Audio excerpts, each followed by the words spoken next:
Most leaders I work with aren't stuck or frustrated because they don't know what to do. It's because they're confusing knowing what to do for doing it. They want to have a feeling that they're ready.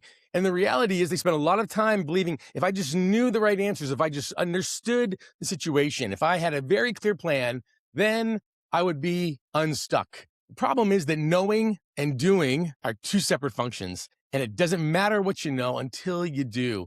There's a great old phrase, right? You can't steer a bicycle that's not moving. I want to challenge you. It's time to start doing. The last 3 weeks of videos, I've laid out what we call compass navigation. In a world that's run off the map, you need a compass to navigate by, and that's something internal. We started with understanding your strengths. We then challenged you to reframe how you set vision instead of knowing what to do, knowing who you want to be. Last week, we talked about facing your fears, what's getting in the way, knowing how to read your body and know the beliefs that are impacting how you're acting. But then the last one comes with action. You've got to know how to take action. I was just in Patagonia. I take clients on an experience we call The Edge in Chilean Patagonia.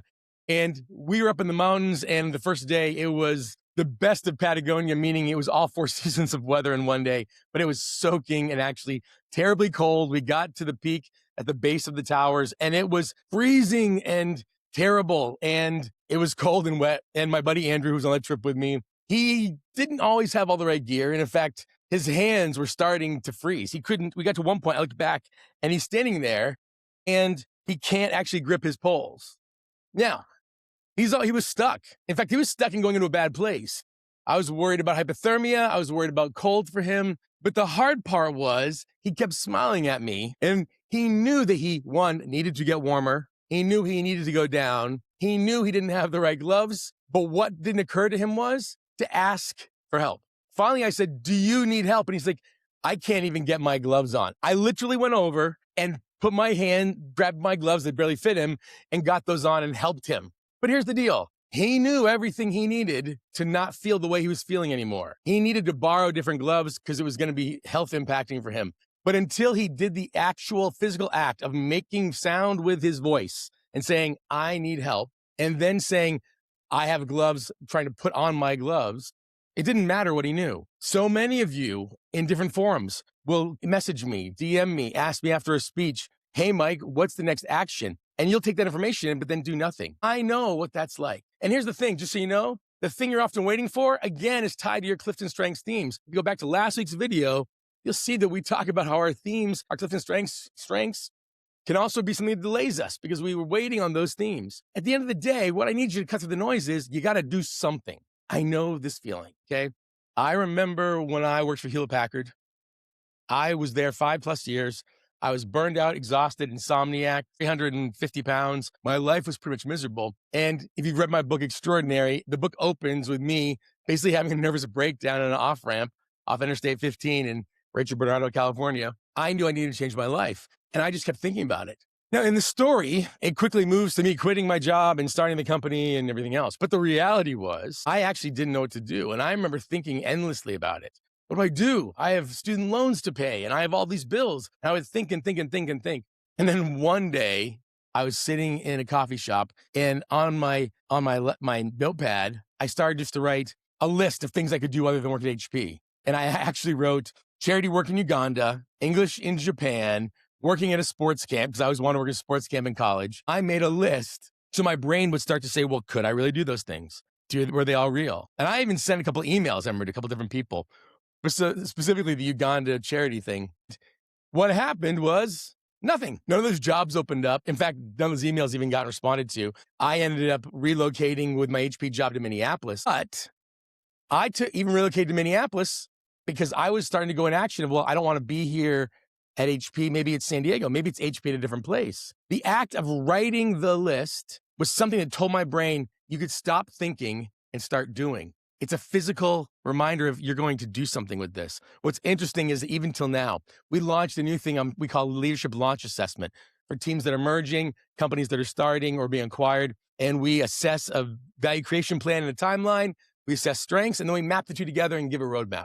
When it came time to launch that, my first thought was, let's make a list. Let's make a list of every name of every potential client who would let us pilot this. Let's make a list of people to ask questions of. In fact, when you come to me about changing careers, my first thing will be like, you need to understand the marketplace, make a list of everyone you know, and then have cups of coffee with them like it's your job. The act of making the list is something physical. Here's the other thing.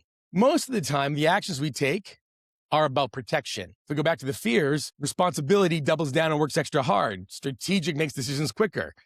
And intellection thinks more. Connectedness goes for more scenarios in their head. All those different things are the things we double down on. But here's the deal. When it comes to taking action, when it comes to this navigation plan, it has to be something that doesn't reinforce protection. Take some action that isn't normal. It isn't normal for a person who's going to be working at their job for a long time to make a list of all the other places they could work. But the simple act of making the list that wasn't typical shook my brain out enough. You need to do something. A list is a great way to take an action on something that you're navigating towards. What you need to understand is write it down. Put it on your calendar. I tell people all the time, if you can't make a list, I dare you then to block 30 minutes on your calendar on Friday to go to a coffee shop and stare at your laptop and think of making a list. Like that's something else because you actually booked something on your calendar. We've got to think of it this way. Imagine you're watching a video where there's no sound, but you have to figure out what's going on. If the problem you're navigating, if the job you're trying to change, if I'm watching that and it's all happening in your head, I'm never seeing you type. I'm never seeing you speak. I'm never seeing you do. Then you aren't actually doing anything. My buddy Andrew needed to say, I'm cold. We got him gloves, and then he needed to put those gloves to work and walk down the mountain even slower. He hurt his leg, and we did. We got through that. What's an action that you need to take? An action that isn't necessarily typical. Maybe it's a list. Maybe you can start there. What's a list that needs to be made today? Send me a message, DM it back. And honestly, if you want to know more about it, the Fit Forum is a place where we talk about taking action. We talk about all these things, actually. Strengths, vision, fears, and action. And it's free to you. Jump in there and we'll talk to you more about how you can start to actually take action. Because here's the thing we do know for sure. You can't have a direction until you have motion. If you're not moving, you're just kind of pivoting. You've got to move and then steer it. So this week, what action do you need to take? Because knowing and doing aren't the same. But the minute you start to do what you need to know gets clarified. Love you guys. Have a great week.